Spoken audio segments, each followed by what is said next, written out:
The British embassy in Ankara was quiet, too quiet.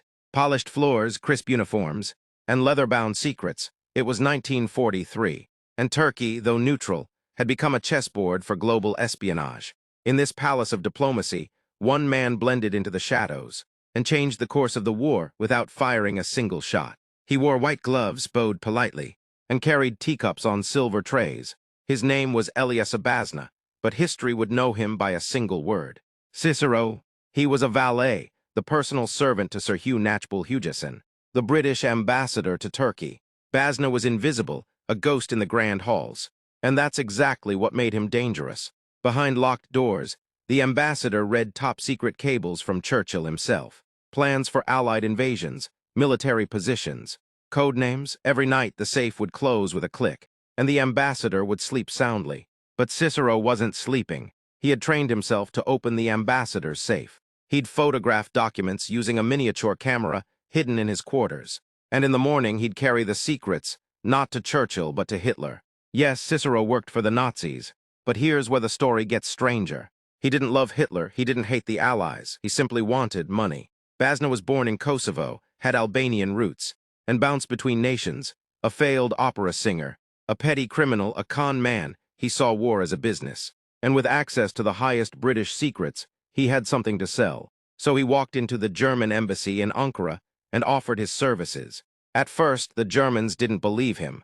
A valet selling state secrets.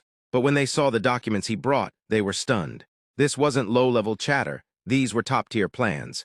Straight from Churchill's war room. Cicero quickly became one of Nazi Germany's most valuable assets. He was paid in bundles of cash. Code-named Cicero, he delivered intelligence on Allied strategy, diplomatic talks, and even the upcoming invasion of France. His most important leak. In late 1943, he provided intelligence on Operation Overlord, the planned Allied landing in Western Europe. That's right, the D-Day invasion. Cicero gave the Nazis a chance to prepare. But here's the cruel irony. They ignored him. The Nazi high command, particularly Foreign Minister Ribbentrop, didn't trust the information. Some believed Cicero was a double agent. Others thought it was British disinformation. So they filed away his reports and did nothing. Meanwhile, Cicero grew bolder. He demanded more money. He mocked his German handlers. He played both sides, even flirting with the idea of blackmailing the Allies if the Germans betrayed him. Eventually, the Germans grew suspicious. Payments stopped, contact faded, and just like that, Cicero was out. He vanished from espionage as quietly as he had entered. But the end of the war brought no medals, no reward, only shame. The British eventually discovered the leak, though they never publicly confirmed Cicero's identity during the war. The Germans, furious over how much they'd paid and how little they used, discarded him like trash. The Turkish authorities never prosecuted him. And as for the money, nearly all of it was counterfeit. Yes, the Germans had paid Cicero with forged British banknotes, part of a secret Nazi counterfeiting operation known as Operation Bernhard. The fortune he risked his life for was worthless.